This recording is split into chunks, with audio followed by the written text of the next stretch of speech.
Saya ini Pak, orang yang paling gila dalam berspekulasi. Kenapa? Saya kalau ditanya, guru Kang Deddy Mulyadi di bidang ekonomi siapa? Ibu saya. Kenapa ibunya, apakah ibunya ahli ekonomi? Enggak, sekolah SD aja cuman kelas 2, baca tulis aja enggak. Kok bisa? Ya bisa, dia sebagai ekonom ulung. Dari mana letak ekonom ulungnya? Anaknya 9, gaji suaminya hanya prajurit kepala, palang 3, tapi anaknya sehat-sehat, bisa sekolah, bisa kuliah, tak ada sejengkal tanah pun yang terjual. Bukankah itu ekonomi ulung? Negara kita ini sudah berapa ton emas yang diangkut? Sudah berapa juta, puluh juta, miliar meter kubik itu nikel dan kemudian batu bara yang diangkat. Sudah berapa puluh juta hektar hutan yang dibabat. Sudah berapa puluh miliar kubik pasir yang diangkat. Tapi kenapa hutangnya gede, kemakmurannya makin jauh? Padahal para menterinya dari dulu sampai sekarang lulusan terbaik. Kenapa? Satu hal, bekerjanya tidak menggunakan rasa dan hati. Pendekatannya outcome benefit. Sehingga saya ketika saya dulu, dan itu saya lakukan sekarang. Saya dulu ketika jadi bupati, yang saya tanya itu bukan pendapatan. Saya bilang ngapain ngomongin pendapatan. Pasti yang saya tanya belanja. Ini belanja duitnya dipakai apa? Maka saya lakukan sebelum sekarang jadi gubernur dan Pak Prabowo jadi presiden. Saya 15 tahun yang lalu sudah membuat namanya realokasi. Ini apa, ini apa, ini apa, belanjanya untuk ini. Bagaimana percepatan agar belanjanya cepat? Saya bilang cepetin ini jalan, hibahin sama tentara yang ngerjain. Itu dari dulu saya. Kalau sudah belanjanya diperbaiki, maka saya ini Pak, ini barangkali satu-satunya pemimpin daerah yang dalam setiap tahun itu paling BJBK, paling gak suka zaman itu bupati saya. Kenapa? Di saat kabupaten lain silvanya 1 triliun, saya minus 3 juta.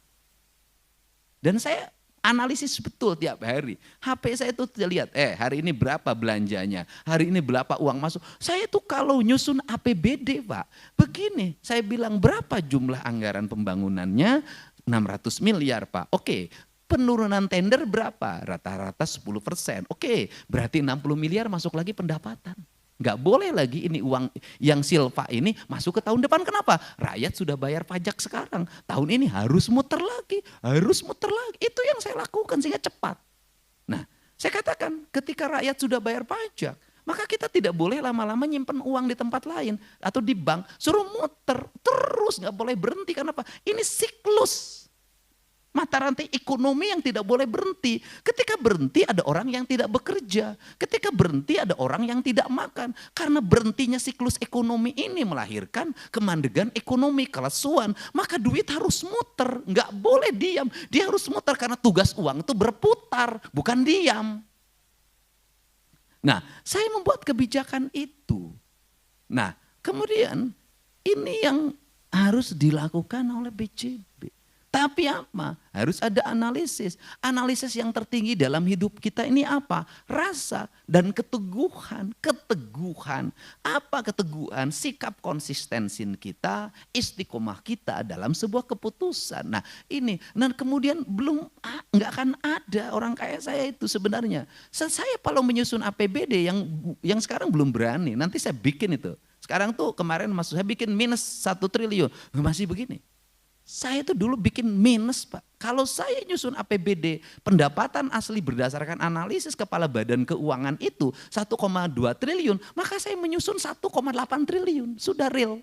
Kenapa? Karena dari 1,2 saya yakin tidak semuanya akan dibelanjakan. Pasti ada selipnya, pasti ada langkah yang tersendatnya. Maka saya belanja 1,8. Kenapa? Yang 600 spekulasi saya. Untuk apa? Agar belanja pembangunannya cepat dikeluarkan. Belanja rutinnya tertahan. Kemudian apakah selalu tertutup dalam setiap tahun? Selalu tertutup. Rezekinya datang tanpa dikira.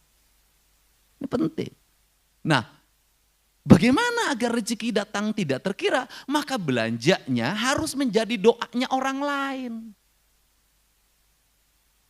Bagaimana belanja menjadi doa? Belanja jalan jadi doa, belanja rumah sakit jadi doa, belanja rumah rakyat miskin jadi doa, belanja beasiswa orang-orang miskin jadi doa, belanja pembebasan rakyat miskin dari berobat jadi doa. Doa ini semua orang berdoa, mudah-mudahan pemerintah ini uangnya banyak. Kenapa? Uang yang kami terima cukup manfaat, menyelesaikan kemiskinan, menyelesaikan orang sakit, menyelesaikan rumah roboh. Dan kaum nyinyir pada waktu itu melihat saya bahwa uang di Pemda Purwakarta zaman itu tidak pernah habis dan tidak pernah berhenti membangun. Tank 3 Januari saya udah membangun. Akhirnya mereka berspekulasi, Pemda Purwakarta kaya karena bupatinya menikah dengan Nyi Ratu Kidul. Kalau saya digituin disengajain kalau saya. Saya bilang lebih baik nikah dengan Nyi Ratu Kidul melahirkan banyak uang daripada nikahin istri orang nanti digebukin.